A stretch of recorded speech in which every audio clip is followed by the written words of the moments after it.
Okay, so this is round number 6. Perfect pa rin po si Hans Mok Niemann. Kalaban niya po si Grandmaster Guha Mitraba. Ayan, kay Niemann pa rin po tayo. Karukan Advanced Variation ang pinili ni Niemann dito. Karukan Advanced Variation at astig yung night ikot na ginawa Kumanon lang. Pero mainline po yan ng advance eh. So normal yan. So yung knight b3 idea is to prevent yung easy break ng c5. So kaya ganyan yung ginagawa. Nag-bishop e2 develop lang, rook lang doon para suportahan yung possible c5. Napansin nyo yung a6 na tira. Kala mo passive pero pine-prevent din yung bishop b5 doon pin later on eh. At ayan na nga po si e5 na. Tapos nag-bishop lang po sa e6. Ganito ata yung opening kanina ni Niemann Oh, parang ganito din no. Anyway, ayan na nga, kinapture na lang po yung d4. At ang nangyari before, lahat linya to. Kinapture, tinex. Oh, nag-knight takes, okay. Umatras yan kasi inatake yung bishop. Nangyari yan before. Oh, hindi, dinipensahan, no? Hindi kinakain to kasi may capture dun eh. Masisira pawn structure. Pero dinipensahan lang ng kabayo na sinagot ng F4 ni Niemann na isa ng mga novelty. Wala na po yan. Wala na yan sa listahan ng libro ng chess.com. So, first time po nagamit na. Ayan. So, nagkakapaan na sila. Kinapture lang tinex. Tapos, tumira lang ng G6. O, anong gagawin mo ngayon, Niemann? Magkakasling po siguro ito. Ayan, nagkasling na nga. Sasabihin ko sana, ang tanong saan? Most likely sa king side eh. At nagkasling na sa king side. Mamaya abangan po natin yung idea ng G4. Ganun. Kaso in H5 na eh. Ayan talaga gusto abangan. Tumalon yung kabayo doon bago pa siya mapin. Alright. So, pagka knight c6, anong gagawin dito ni Niemann? Baka ilagay ito sa open file. Hindi ko sure. O magki-king move na lang. Hindi din makapag G4 kasi mabubuksan to. Hindi pa nakakasling. Nag-rook na lang po sa may D1. Ayan, basic development na lang yan. Ganyan talaga yung mga dapat mong gawin pag hindi mo alam yung gagawin mo. Dapat yun pag di alam yung gagawin. Pero ito po ay very equal daw according po sa engine evaluation. No? Equal daw ito according sa engine evaluation. Tingnan natin kung anong gagawin dito ni Mitraba. Indian, no? Daming Indian na malakas. Grabe. So, nag-bishop lang po sa may E7, H3 lang. Preparasyon ba yan sa G4? Abangan po natin kung yun yung gagawin ni Niemann dito. Naingayin na naman kayo, no? May basher ako, kailan lang, naingayin sa akin eh. Anyway, tinulak para hindi maka G4 kasi empasan capture. Kaya tiniraan ng queen sa may G4. Baka mag-sacrifice si Niemann Aba, Niemann, mag-aladubog ka ba dyan? O mag-ala Daniel Bugbog. Tingnan natin kung magsasacrifice Kasi pag sinacrifice niya, kinain, ayan, pwede pa rin. Kasi pagka-text mo, ubos yung po, tapos may mga pass po, no? Tingnan natin kung yun ang gagawin. Pero prevent by playing knight c5, hindi ka makapag-sacrifice. Ang tanong, pwede bang tulakan? Papasok dito. Pag nag-sacrifice ka, mukhang okay, pero hindi ako sure, Kasi may weakness ka. Tinuloy! Uy, tinuloy! Nag-ala Niemann. Grabe Grabe si Niemann Ginawa yung sinasabi kong sacrifice. Hindi sang-ayon ng engine actually, pero tinuloy pa rin ni Niemann. Queen takes e6 lang daw po ang dapat gawin ngayon ni Niemann dito. At goods daw po siya kahit papano, slightly better for white. Aba, astig no. Displayer din to si Niemann Nag-iisip si Niemann ngayon kung kakapturein niya ba o hindi. Kasi pag kinapture niya, nag-aalangan po siguro siya sa bawi dito sa C3. No.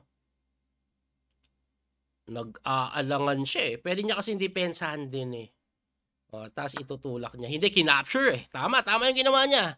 Ngayon, pagka knight takes C3, anong gagawin? Baka chumek. Check kaya. Baka chumek na, tas dito lang. Nag-iisip ngayon si Guha Mitraba. Medyo gumulo May mga ganitong tirahan din pala si Niemann. Nag-aaladubog din minsan.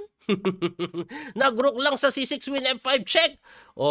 Anong gagawin? Hindi kinapture to no? Pwede ba bishop dito, tas tulak? Ang tira dito. Kasi kailangan maitulak mo to Maitulak tong pawn Kasi pag dito kasi, wala bang rook G3? Queen C3 lang, tapos F4. Hindi, in E6 agad He wants it to go bishop agad. Agad. agad. Ngayon, example, isapin mo capture. Pagka-check mo dito, harang naman. May check dito po eh. Oh, may ganun. May ganun tactics, no? Kasi nakapin. Ewan ko, naintindihan nyo yun? Ako, hindi ko din naintindihan. Pero, lamang sa oras, si Mitra ba dito? Lamang din po siya ng piyesa. May threat din na ganito eh. Kinapture na lang yung bishop. Binawi, of course. Delikado ata si Niemann, my brother ah. Do may threat po siya dito. May mga pawn na compensation, so it's still not that bad. Dalawang pass mo pang malalabi. Pero, ang problema po dyan, uy, teka lang, may check ah. Laging pag-check. O, kinain na lang muna. Kinain. Libre pala yun eh. Pinalit. Kakainin kaya, tas tulak. Tingin nyo. Kasi pag ginalaw niya yung reyna na yan, iniwas niya, kakainin to eh. Pag pumunta ka naman dito, gaganon pa rin eh. Di ba? Queen F6 parsado. Ayun na nga yung ginawa. Tagilid ata si Niemann, my brother ah. Umiwas. Aba, binigay talaga. Pero may ganun. Kaso rook takes eh. Ay, nag-win takes. Di rook e5. Oh! Ay! Grabe nag-blunder. Aray ko po, baby. Bumigay. Ay, hanep.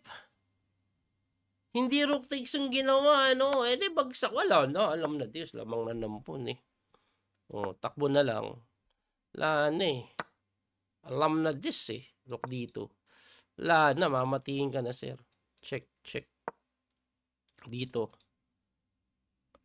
Oh, ayan. Tapos mamatiin dito. Alam na ni Niemann yan. Niemann na yun. Mala engine niya galawan yan. Kaya napagdududahan na engine eh. Grabe ko Venus din eh, no? Talaga pag nag-sacrifice ka, napagulo mo, may hiwaga talaga ang chess eh. Napagulo niya eh. Nagpakalil. Oy, meron dito, no? Meron dito. Chinek lang. Check ulit. Oh. Saan ka pa? Oy, dito muna, mate. Ayun, yun. Yun yung gusto ko sabihin. Kasi akala ko pupunta dito eh. Para to prevent that. Pero yan, mate. At dahil doon, panalo si Hans Niemann, silipin muna natin yung improvement na pwede niyang gawin, no? Nasaan na yun? Dito. Ayan. So, dito po, no, bago tinulak yung pawn, according sa engine, equal lang daw. Ang tira daw po, Queen G4. Nagtataka lang ano nung gagawin dito. Wala Queen F3, lamang daw po yan. Kasi nadepensahan, compensated dahil may tulak. Tapos may mga threat pa sa pawn na weak yan. Pwede ganun eh. Oh, yan daw po yung tira. Check, tapos Queen F3 lang. Anyway, anong nangyari sa ibang player? Silipin natin si Grandmaster Hikaru Nakamura natabla kay Sem Gokirkan. Isang CM. GM pala, CM. Labo na mata ko ah. Anyway, sino ba? Si Alireza. Ano nangyari kay Grandmaster Alireza? Tabla din kay Samuel Williams. Ito yung nakamatch ko nung nakaraan. 3-all kami ah. Ibig sabihin may tira din ako. Hindi lang halata. Okay, asa na? Si Magnus. Yun ang gusto kong malaman. Naglaro pa kaya si Carlsen? Tingnan natin kung naglaro pa si Carlsen ha. Ayun, naglaro pa. Oh, kahit dalawang sunod na talo, ayun, nanalo na. Puro disconnection yung inabot niya. Naglaro pa, pero panalo. 4 out of 6. Tingnan natin kung makahabol pa si Magnus. Anyway, abangan po natin yung round number 7. Pero bago yun, pakita muna natin yung standing pala. Leading si Hans Niemann, Ragnar Sadwani, at iba pa. Ayan, oh. Oh, si Hikaru 5.5 tabla eh. So, tingnan natin. Puro si Niemann yun, nagpapakita kong laro ah. Siya kasi may interesting na kalaban so far eh.